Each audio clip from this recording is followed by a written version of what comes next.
Radio check. Loud and clear. KSL Sports and KSL Podcast present Mode Push, an American view of F1, starting now. I'm stuck. He's looking good. Look at his honestly. I'm gutted. I'm absolutely gutted. I enjoyed this so much. Thank you. Thank you.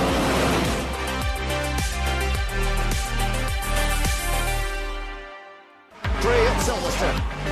Light out, away we go. Max Verstappen getting off the line, but it's a good start by Norris. A very good start. Lando Norris leads. Piastri's trying to take second, but Max Verstappen around the outside. But it is Lando Norris who leads from Max Verstappen in second place. And Piastri now having to defend from Charles Leclerc as Hamilton goes very, very wide and loses a bunch of places. Yeah, Hamilton's lost out. Russell's gained one place in the Mercedes as well on those softs. But what a start from Norris. Just got the drive. Verstappen's lost the lead. Did well to hold on to second, but Piastri is so close down to Brooklands. Yeah.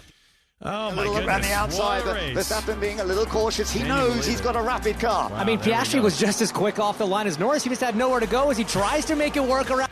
I could listen to that all day.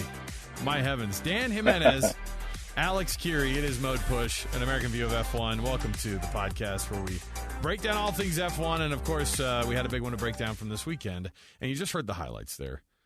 Everyone absolutely shocked. One, that you had two McLarens, right, on the front and second row anyway. So brilliant qualifying by these guys. But one lap is different than a whole dang race, and certainly a start next to Max Verstappen. Dan, you must have just been, and I think you and I exchanged a text, and you were like, I played that highlight because in that very moment you said you were yelling at your TV. Oh, man. The last time I yelled at my TV during an F1 race was when the last lap of the 2021 championship when Max got around Lewis. That was the last time I was yelling at my TV. But I definitely, Sunday morning when Lando got that start and Max wasn't catching him, I think for the first solid two laps, I think I just yelled, "Come on, Lando," over and over again. It was great. Just the energy that start of that race brought, and really the whole race was fantastic. Hadn't felt that in a while. So, I mean, in the end, you get kind of a very different podium just for the sake of McLaren being in that second spot. 4 races ago, Lando was basically throwing his entire team, and decidedly so, you should. Like, these guys signed him up for a long-term deal. The car they gave him was garbage, it seemed like, this year. And you have this new rookie who's coming in, Oscar Piastri, and he's not getting a good shot either because, you just don't have a good piece of equipment. The upgrades, we hear it every week. Oh, we're bringing upgrades. Holy cow, did they work? And the advantage of not having very many low-speed corners, obviously, because they feel like that their low-speed corners are no good because they were still talking about that. But Silverstone provides like a perfect environment for those McLarens, and to get a second and fourth, and really, Piastri would have been. It was a gift podium to Lewis Hamilton because of that safety car. The virtual safety car that gets turned into the real safety car, it ruined it for Oscar. It would have been his first, and certainly he would have had enough pace to stay ahead of Lewis, I would have thought. So, but overall, just an insane weekend for them, and across the board, guys like Alex Albon, and we were so close to double points from Williams. What did Sargent end up in? Oh, was he 11th? 11th. Yeah, see? Yeah. I'm telling you. Yep. We were right there. And the speed of that Williams, I mean, shocking. That overtake by Alex Albon when Checo had just gone past, I think it was Sainz, or was it Leclerc? One of the Ferraris. And obviously the Ferrari was all messed up because he'd just gotten passed by Checo going, I'm going to battle this. And Albon just goes, peace, I'm here too, and just scoots right past him.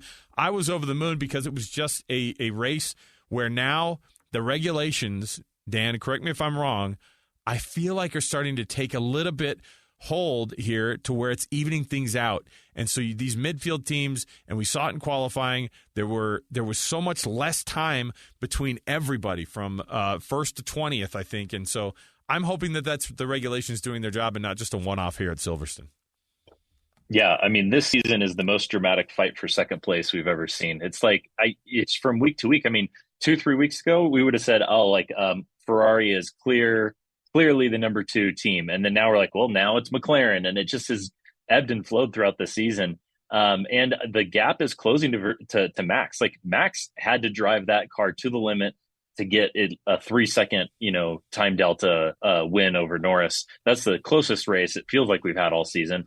I agree with you that it's finally starting to, all the regulations, all the wind tunnel time restrictions for Red Bull, I think it's all starting to come to play. And I mean, whatever change McLaren made, I don't know if they hit the copy paste button on the Aston Martin and Red Bull design, but Mika Hakkinen called it. And I think, we all thought he was a little bit crazy when he said, McLaren will be challenging Red Bull for wins before the end of the season. And the next week they were challenging for the win. It's really cool to see. I mean, listen, Max is incredible. Like that was quite the drive. And you could see too, like, he hasn't had to make that kind of effort really all season long.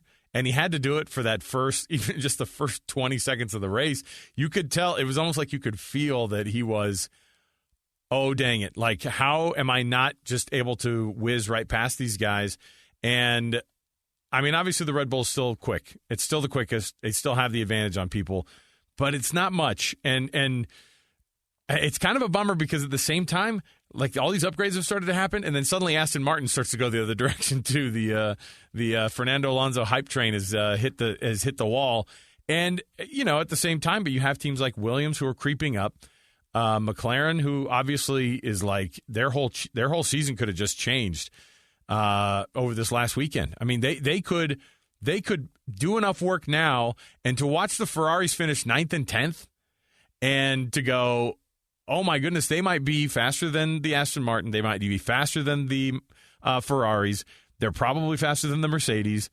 Everybody was talking about how fast they were, especially in that straight line speed. So, I mean, we might have just flipped this whole thing on its head. I don't know how much time is. I mean, we're only halfway through the season here, but certainly more than enough time for McLaren or anybody else for that matter to make some insane moves. Yeah, we're 10 races into what is now a 22 race season, I think, with the 2 cancellations we've had. So, yeah, there's absolutely time for McLaren to make a run up the board. I mean, they scored more points on Sunday than they had scored so far the entire year. And, you keep hammering away at top 5 finishes, they could leapfrog everybody else. And gosh, what a story that would be if we're at the end of the year and McLaren finished second and they're making a run against Red Bull for next year. Because, yeah, like we've been talking all year, like, does Lando think about getting out of that contract? And I mean, what a difference 2 races makes.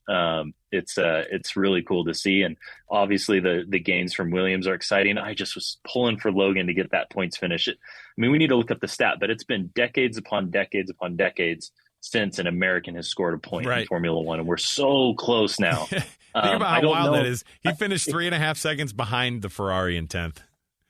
I mean, that's amazing for him. It's super embarrassing for Ferrari. I mean, I don't know.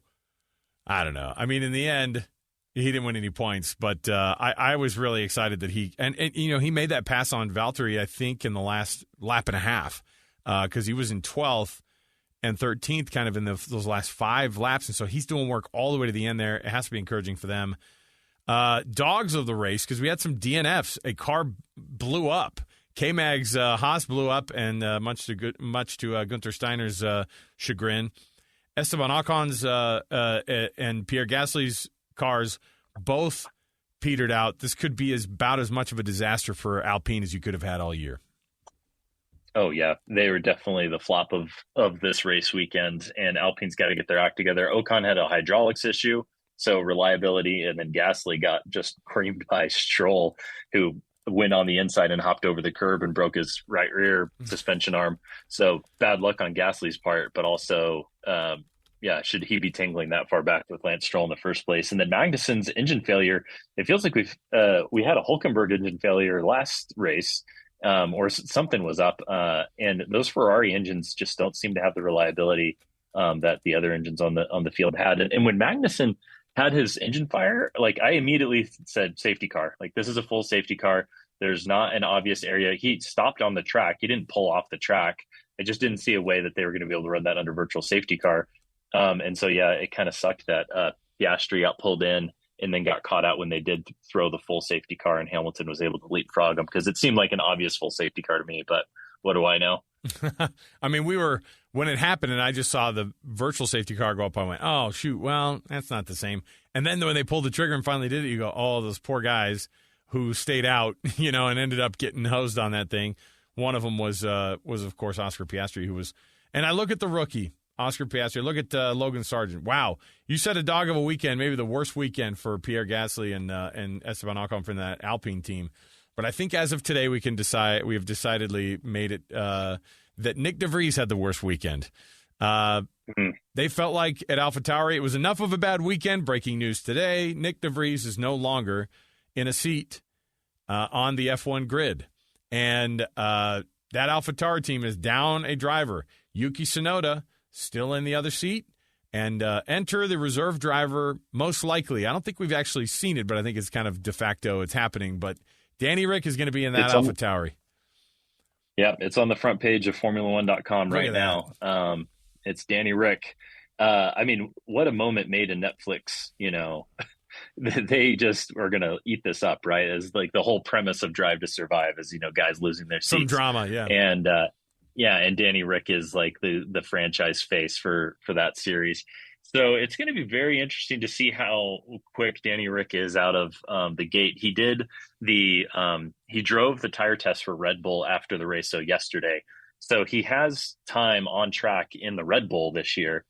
He hasn't had any track on time, to my knowledge, in the Alpha Tauri, so that'll be for an interesting comparison. But does he come out of the gate and immediately, put distance between himself and Yuki, or does he just show that no matter who the driver is, it's a terrible car? Because DeVries only finished 2 seconds behind Yuki in the race, right? And so, Yuki they was. they were definitely both last, except for the DNFs. So that's what I'm wondering is did they? I don't know, with Helmut Marko and the whole Red Bull senior and junior teams, you just get the idea that there's no such thing as patience with them. Like whatever their version of a timeline is, it's always been different from what kind of traditional thoughts are. But I mean, the kid's he's been in the seat for less than half of a season, and I just think that I think a lot of people will look at this and say they pulled the trigger too early. What do you think? I think that the other element here is Sergio Perez. You're looking at having to make a decision around Sergio. Is he still the number 2 driver at Red Bull? And is this a chance to test Danny Ric out for this season to see, does he have it in him to maybe outpace Sergio? And so then the other driver is their development driver, Liam Lawson, I think is his name. You got to make a decision around that guy too. So I just feel like that the writing was on the wall for DeVries. And now's the time to test out Danny Ric to see if he could potentially replace Sergio next year in Red Bull, or do you just make the decision that we're not going to sign Danny Ric to a full year driving stint, and he's just really kind of sitting in right now to help the team develop. Well, it's at least a cheap tryout, right? I mean, in the end, it's something that they can go, hey, that worked out great for us because we could ditch DeVries. Who, again, like I said, a lot of times these rookies, and out of the rookies at Alpha Tauri, I think you could make the argument that Yuki, I mean, he's made a giant leap from last year to this year. But they could have made the same exact decision 2 years ago. They weren't that necessarily. I mean, I think he scored points in his first race, but the car was stronger. This car's not good. That's why, I think people look at that and they go, they should not expect. It's only going to be between he and Yuki. That's going to be what they're looking at, right? Because this car is not a good car. Everything points to Alpha Tauri going, look, we're going to kind of start over. Red Bull's like, we're not even going to call you Alpha Tauri anymore. You're going to be Microsoft, whatever. You're going to be, I don't know what you're going to be, but we are just going to basically put everything that we have and show you what we have, and then you guys can make that. Fine. We're going to move your stuff here. And the two teams can be successful that way. But this year, it's a dog. That car's a dog. So I don't know if Danny Ric is going to get a fair shake necessarily on this. Yeah, it feels like it's just part of a bigger reset button push in preparation for 2024. And so you just cut bait on DeVries, and then you get what you can out of Ricciardo in terms of developments with him having seat time in the current Red Bull and in, prior top performing teams, and that's just part of your development plan for next year. And you just don't think that Danny Ric's not going to be our driver next year. Maybe it's another rookie that we take another swing at if it's not DeVries, but you just try to make as many gains in the last 6 months of the season as you can. So there's the giant news. You have, the Silverstone race was. This has been a great week because, like you said, I mean, it's not, nobody wants to see somebody lose their job, and Red Bull could be accused of not being of not giving people a fair shake or whatever. They've played musical drivers for years, and sometimes their decision making is super weird, and it's fine, whatever. But they have Max, and so they can always look like, hey, we're still pretty smart over here because we have a good car, thanks to Adrian Newey, and then we have Max Verstappen. So we have two people that will, if they're in your garage, you're probably going to be, a world champ as it is, because I think that if Max alone, based on his points, wouldn't he be like 60 points clear of every team just by himself? Yeah.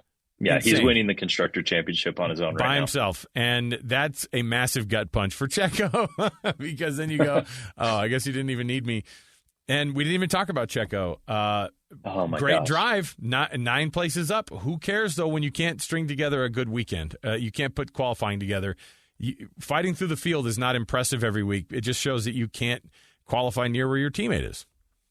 Yeah, we're 4 or 5 consecutive races of him not making Q1. This is crazy. And, in Austria, he got up into the podium.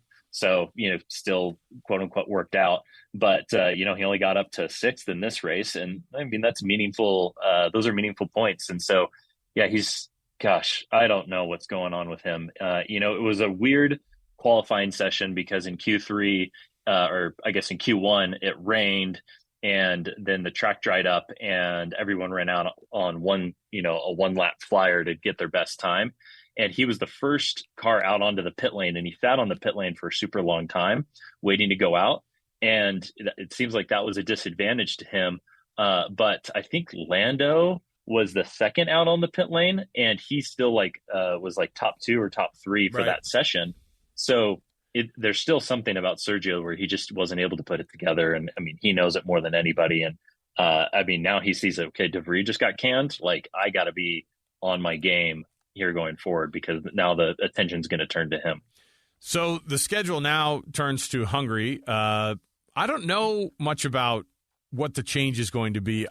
When you see Lando Norris finish second and then they go, yeah, it's great, but we're terrible in low speed corners. So we're going to be, so then I think, okay, so you're not going to be good the rest of the year, or what's going to be the next race where they show up and do something special, because the string of a bunch of podiums with Aston Martin seem to have dried up, at least in the last, 3 out of the last 4, they haven't been on the podium. And so, can we expect to see some more of a mix up here at Hungary? Because, I don't know what to expect out of that track. Tell us a little bit about what we can see maybe, and if we can see these teams continue to develop.